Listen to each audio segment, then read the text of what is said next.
அனைவருக்கும் வணக்கம். பனி சீரியல் இன்றைக்கி என்ன அப்புறமா நினச்சின்னு சொல்லி பார்க்கலாம். ராஜி வந்து திண்ணைக்கு வெளியில் உட்காந்துருக்காங்க. உட்காந்து ரொம்ப நேரம் யோசிச்சுட்டே இருக்காங்க. நம்ம கதிர் சொன்னதை பற்றி தான். கதிர் வந்து இந்த கம்மிங் சண்டே வந்து சென்னையில் வச்சு போலீஸ்க்கு வந்து செலெக்ஷன் எக்ஸாம் நடக்குது. அந்த எக்ஸாமில் கண்டிப்பாக நீ பாஸ் பண்ணுற, நீ கண்டிப்பாக அதை எழுதுக்கிற அப்படின்னு சொல்லி அதெல்லாம் பேசிக்கிட்டே இருந்திருக்காங்க. அதெல்லாம் கேட்டு ராஜி ரொம்ப யோசிச்சுட்டே இருக்காங்க. அதுக்கடுத்து இவர் கரெக்டாக வந்து பார்த்தோம் அப்படின்னா சைக்கிள் நிப்பாடுற கதிர் வேலையை முடிச்சுட்டு வராரு. இவங்க வந்து கவனிக்கிற மாதிரியே இல்லை. திருப்பி அவருடைய சைக்கிள் பெல் வச்சு டிங் நடிச்சிட்டே இருக்காங்க. அதுக்கப்புறம் தான் ராஜி திரும்பி பார்க்குறாங்க. இன்னும் இன்றைக்கி என்ன சீக்கிரம் வந்துட்டேன் அப்படிங்கிறாங்க. ஆமாம், வேலையை சீக்கிரமாக முடிச்சுட்டேன், அதனால் நான் தான் சீக்கிரமாக கிளம்பிட்டேன் அப்படிங்கிறாங்க. ஓஹோ, சரி, பழனி சித்தப்பாவுக்கு பொண்ணு முடிவு பண்ணிட்டாங்க தெரியுமா உனக்கு அப்படின்னாங்க. அண்ணன் ஃபோன் போட்டு சொல்லிச்சு அப்படிங்கிறாங்க. ஆமாம், இந்த வட்டமாதிரி எப்படியாவது நல்லபடியாக கல்யாணம் நடக்கணும், அதுக்கும் உங்கள் வீட்டுக்காரங்களை எதுவும் தில்லுமுழு பண்ணாமல் இருக்கணுமே உங்கள் அப்பா சித்தப்பா எல்லாருமே அப்படிங்கிறாங்க. இந்த வட்டம் எதாவது பண்ணட்டும், அப்புறம் இருக்க பாரு, நான் போய் எப்படி சண்டை போடுறேன்னு அவங்க கூட அப்படின்னு சொல்லி ராஜி சொல்லவும் சிரிக்கிறா இருக்காது. இப்போ எதுக்கு சிரிக்கிற அப்படிங்கிறாங்க. இல்லை, இதுக்கு முன்னாடி நீ சண்டை போட்டதெல்லாம் நினச்சேன், அதே சிரிப்பு வந்துருச்சு அப்படிங்கிறாங்க. சரி, என்ன நான் வந்தது கூட தெரியாமல் அப்படி என்ன திங்கிங்கில் இருக்க அப்படிங்கிறாங்க. அதுவா, அது இந்த நீ சொன்னில எக்ஸாம் எழுதணும்னு சொல்லி அதை பற்றி தான் யோசிச்சுட்ருக்கேன் அப்படிங்கிறாங்க. ஓ, அதை பற்றி என்ன யோசிச்சுட்ருக்க?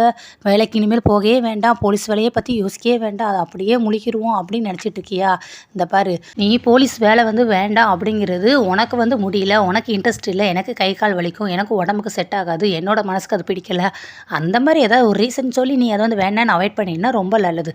ஆனால் அடுத்தவங்க வந்து இது சொல்லுவாங்களோ, அடுத்தவங்க ஏதாவது மனசு கஷ்டப்படுவாங்களோ, அடுத்தவங்களுக்கு இது பிடிக்காதோ, மற்ற ஃபேமிலி எப்படி பேசுவாங்களோ, அந்த மாதிரி மட்டும் தயவு செஞ்சு எதுவுமே நினச்சி பார்த்து நீ முடிவு எடுக்காத. 10 வருஷம் கழிச்சு நம்ம ஐயோ அந்த போலீஸ் எக்ஸாம் எழுதியிருக்கலாமே அப்படின்னு சொல்லி நீ வருத்தப்படுவே மாட்டியா அப்படிங்கிறாங்க. கண்டிப்பாக வருத்தப்படுவேன் தான் நான் அப்படிங்கிறாங்க. அப்புறம் என்ன, எதுனாலும் வாய்ப்பு வந்து நமக்கு கிடைக்கிறது என்றைக்கோ ஒரு நாள் தான். அந்த வாய்ப்பை நம்ம தவறோட்டோன்னு வச்சுக்கோ, அடுத்து திருப்பி நமக்கு அந்த வாய்ப்பு கிடைக்கவே கிடைக்காது. ஸோ வாய்ப்பு கிடைக்கும் போது அதை நம்ம பயன்படுத்திக்கிட வேண்டியதான், இதில் என்ன இருக்குது அப்படின்னு சொல்லி நிறைய பிரெயின் வாஷ் பண்ணுறாரு. இல்லை, நான் வந்து இந்த வீட்டுக்கு வந்து கொஞ்ச நாள் தான் ஆகுது, ஆனால் அந்த வீட்டில் இருக்கிற எல்லாருமே எனக்காக நிறையா விஷயங்களை சப்போர்ட் பண்ணியிருக்காங்க. நான் பண்ணுற விஷயம் வந்து பிடிக்காமல் இருந்திருக்கோம், ஆனால் நாள் ஆக ஆக அந்த விஷயத்தை பிடிச்சி எனக்காக அவங்கள மாற்றிக்கிட்டாங்க. ஸோ அதுபோல் நான் ஒரு முடிவு எடுத்திருக்கேன். என்ன முடிவு அப்படிங்கிறாங்க. இந்த போலீஸ் வேலைக்கு நான் கண்டிப்பாக எக்ஸாம் பரீட்சை எழுதியே ஆகணும்.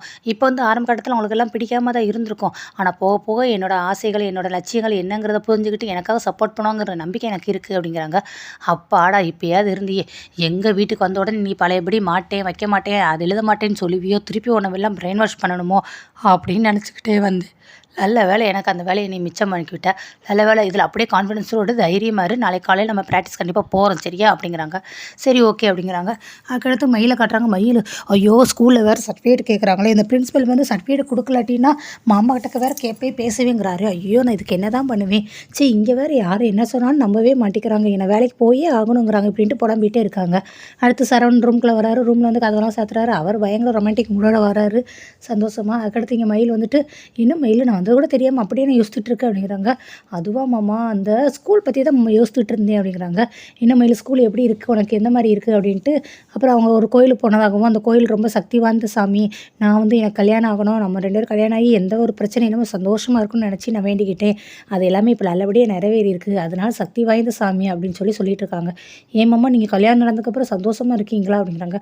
ஆமாம் மயில், இதில் என்ன சந்தேகம் உனக்கு, நான் ரொம்ப சந்தோஷமாக இருக்கேன்னு. ஆனால் நான் சந்தோஷமாக இல்லை மாமான்னு. ஏன் மயில், என்னாச்சு, என்ன சொல்கிறேன்னே.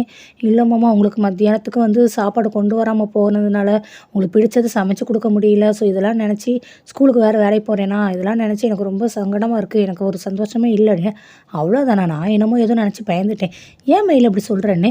இல்லை மாமா, நான் வேலைக்கு போகல மாமா, உங்களுக்காக நான் மத்தியானம் சாப்பாடு கொண்டு வரட்டும், எனக்கு அதுதான் மாமா பிடிச்சிருக்கு. எங்கள் அம்மாட்ட இப்போ கூட ஃபோனில் வந்து புலம்பிகிட்டு இருந்தேன் நான், இந்த மாதிரி எனக்கு வந்து சாப்பாடு கொடுக்க முடியல அப்படின்னு. மாப்பிள்ளையை கூட கவனிக்காமல் அப்படி என்னடி உனக்கு வேலை, அந்த வேலையை விட்டுடுங்கிறாங்க. மாமா ப்ளீஸ் மாமா, நான் அந்த வேலையை விட்டுறட்டுமா, நான் வீட்டில் இருக்கட்டுமா அப்படிங்கிறாங்க. பிள்ளைகளும் ரொம்ப படுத்துது மாமா. இன்றைக்கெலாம் பார்த்தீங்கன்னா ஒரு பையனை தேடி நான் கிரவுண்டுக்கே ஓடிக்கிட்டே இருந்தேன் அவனை பிடிக்கிறதுக்கு, ரொம்ப கஷ்டப்படுத்துகிறாங்க மாமானே.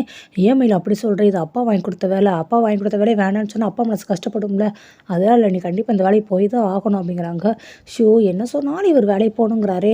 மாமா உங்களுக்கு குழந்தைங்கன்னா ஆசையா அப்படிங்கிறாங்க. ஆமாம் மயில், பிள்ளைகள்னா ரொம்ப ஆசை தானே அப்படிங்கிறாங்க. எனக்கும் ஆசை தான் மாமானே. இப்போ தானே சொன்னேன் ஸ்கூலில் பிள்ளைகள்லாம் ரொம்ப படுத்துது அப்படின்னு. அப்படின்னு. அது வேறு வீட்டு பிள்ளையம்மா, நான் சொல்கிறது நம்ம பிள்ளைய பற்றி அப்படிங்கிறாங்க. நம்மளுக்கு தான் குழந்தையே இல்லைன்னு. ஐயோ மாமா இப்போ குழந்தை இல்லை, ஆனால் இனிமேல் வரும்லன்னு. ஆமாம்மா நம்மளுக்கும் குழந்தை பிறக்க தானே செய்யணும், அது எப்போம்மா பிறக்கும் அப்படிங்கிறாங்க. அது எப்போனாலும் பிறக்குமே, நீ ஆசைப்படுற நேரத்தில் குழந்தை பிறக்க தானே செய்யும் அப்படிங்கிறாங்க. சரி மாமா நம்ம குழந்தைய பெற்றுக்கலாம், ரொம்ப அதுக்குன்னு சொல்லி காலங்கள்லாம் நீட்டிக்க வேண்டாம், நம்ம வயசு கம்மியாக இருக்கும்போதே பெற்றுக்கிடணும், நான் ஸ்கூலில் வேலையை விட்டுறேன், நமக்கு சீக்கிரமாக குழந்தை பெற்றுக்கலாமா அப்படிங்கிறாங்க. அதுக்கு எதுக்கு மேலே வேலையை விடணுங்கிற, நீயாட்டி வேலைக்கு போ, நிறைய பேர் மாசமாக இருந்து வேலைக்கு போகலையா, அடுத்து குழந்தைய பெற்றுட்டு வீட்டில் கொஞ்ச நாள் ரெஸ்ட் எடு, அதுக்கடுத்து அம்மா குழந்தைய பார்த்துக்கிடுவாங்க, நீ எப்பயும் போல் வேலைக்கு போ அப்படிங்கிறாங்க. என்னது குழந்தைய பெற்றுட்டு நான் வேலைக்கு போகவா அப்படின்னு சொல்லி மயில் இவ்வளோ இது யோசிச்சுட்டு இருக்காங்க. என்ன சொன்னாலும் இவர் எதையுமே கேட்கவே மாட்டேங்கிறாரு, எப்போ பாரு வேலைக்கு போ இதுலேயே தான் குறியே இருக்காரு அப்படிங்கிறாங்க. நெக்ஸ்ட்டு காலையில் ஆயிடுது. ராஜி வந்து எழுந்திரிச்சி ஓடுறதுக்கு கதிர் வந்து கூட்டிகிட்டு போகிறாங்க. அங்கே போய் பார்த்தா ஃபார்ம் அது இது நிறைய எடுத்து கொடுக்குறது. என்னது இது அப்படிங்கிறாங்க. நான் நேற்று நைட்டு உனக்காக உட்காந்து இந்த கொஸ்டின் எப்படி வரும், என்ன மாதிரி மாடலில் வரும், இதெல்லாமே எடுத்தேன்னு. அதுக்கு தான் நேற்று நீ 12 மணி வரைக்கும் உட்காந்து செல்லை பார்த்துட்டு இருந்தியா அப்படிங்கிறாங்க. பார்த்தேன் தான், கொஞ்சம் நேரம் பார்த்தேன், அதுக்கப்புறம் படம் பார்த்தேன் அப்படிங்கிறாங்க. நான் கூட நீ படம் பார்க்குறதுன்னு தான் நினச்சேன் நிஜமாவே அப்படின்னு ராஜி சொல்லுவோம். நிஜம்தான், நானும் படம் பார்த்தேன், கொஞ்சம் நேரம் உனக்கு இதையும் சேர்த்து பார்த்தேன், எல்லாத்தையுமே கலெக்ட் பண்ணிட்டேன்னா இன்றைக்கி பிரிண்ட் எடுத்துட்டேன் அப்படிங்கிறாங்க. எனக்காக தான் இதெல்லாம் செஞ்சுருக்கியானுங்க.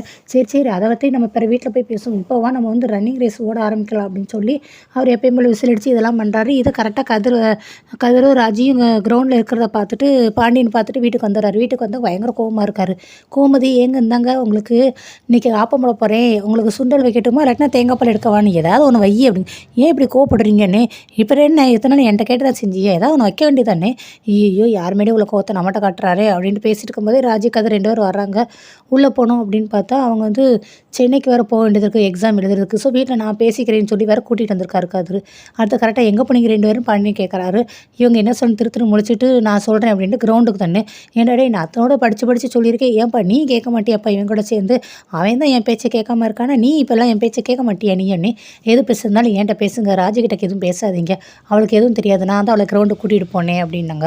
நான் தான் இங்கே போகக்கூடாதுன்னு சொல்கிறேன்டா, கூட்டு குடும்பமாக மொத்தமாக ஒரே இதாக இருக்கும்போது நான் தானடா எல்லாத்தையும் முடிவு எடுக்கணும், அதே படுற நீ எடுக்க முடியும்னு ஏன் ஆளாளுக்கு விஷயத்தில் தலையிடுறீங்க. நான் ராஜ்யம் மட்டும் சொல்லலை, வீட்டில் இருக்கிற எல்லாருக்கும் தான் சொல்கிறேன், அவங்கவுங்களுக்கு பிடிச்சது அவங்கவுங்க செஞ்சுட்டு போகிறாங்களே, நீங்கள் எதுக்கு தேவையில்லாமல் எல்லாத்துலேயும் மூக்க நினைக்கிறீங்க அப்படின்னு சொல்லி பாண்டியன் திட்டுறாரு. ஓஹோ அப்போ நான் வந்து ராஜிக்கிட்ட எதுவும் கேட்கக்கூடாது, எதுவும் உரிமையாக பேசக்கூடாது, எதுவும் துரத்தட